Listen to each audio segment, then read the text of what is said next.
Hi friends, welcome to மண்வாசம் channel. இன்றைக்கி பார்த்தீங்கன்னா ஒரு சூப்பரான புட்டிங் ரெசிபி தாங்க பார்க்க போகிறோம். அதுவும் பார்த்தீங்கன்னா முட்டை வச்சு செய்ய போகிறோம். அதுக்கு பார்த்தீங்கன்னா ஒரு 10 முழு முந்திரி எடுத்துக்கலாங்க. அது கூட ஒரு 3 முட்டையை உடச்சி ஊற்றிக்கலாங்க.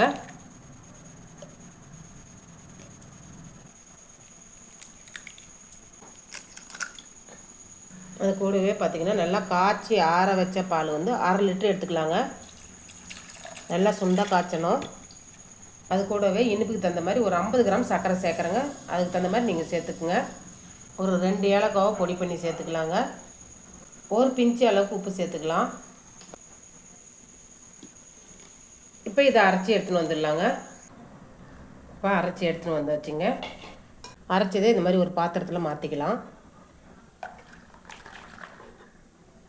இப்போ இது ஒரு மூடி போட்டுடலாங்க. நான் இப்போ அலுமினியம் ஃபாயில் வச்சுருக்கிறேன். அதை போட்டுட்டு நம்ம மூடிடலாம்.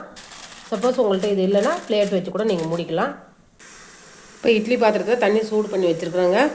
இப்போ அது மேலே ஒரு இட்லி தட்டு வச்சுக்கலாம். இப்போ இதை வச்சிடலாங்க. வேக வச்சிடலாங்க. மூடி போட்டு வேக வச்சிடலாம். அவ்வளோதாங்க, அப்படியே வேகட்டும்.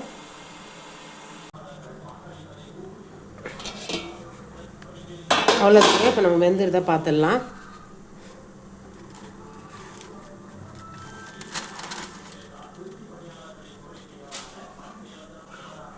இது மாதிரி ஒரு நைஃப் வச்சு நம்ம குத்தி பார்த்தா தெரியுங்க. அதில் ஒட்டாமல் வந்துன்னா வெந்துடுதுன்னு அர்த்தம்.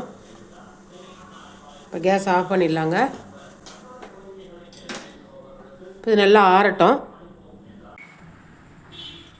இப்போ இந்த கத்தியால் இந்த ஓரத்தெல்லாம் எடுத்து விட்டுடலாங்க. இதில் பார்த்தீங்கன்னா நாட்டுக்கோழி முட்டை சேர்த்தனால நல்லா மஞ்சள் கலரில் வந்துருக்குது. அதுதாங்க ஒரு பிளேட் வச்சு நம்ம எடுத்துக்கலாம். முட்டையை வச்சு சூப்பரான ஒரு ரெசிபி செஞ்சாச்சுங்க. சாப்பிட்றதுக்கு நல்லா ஹெல்த்தியான ஒரு ரெசிபியும் கூட சூப்பராக இருக்கும். இந்த ரெசிபி பிடிச்சிருந்ததுன்னா மண்வாசம் சேனலை லைக் பண்ணுங்கள், ஷேர் பண்ணுங்கள், கமெண்ட் பண்ணுங்கள், சப்ஸ்கிரைப் பண்ணுங்கள். பக்கத்தில் இருக்கிற பெல் ஐக்கானை கிளிக் பண்ணுங்கள். தேங்க்யூ.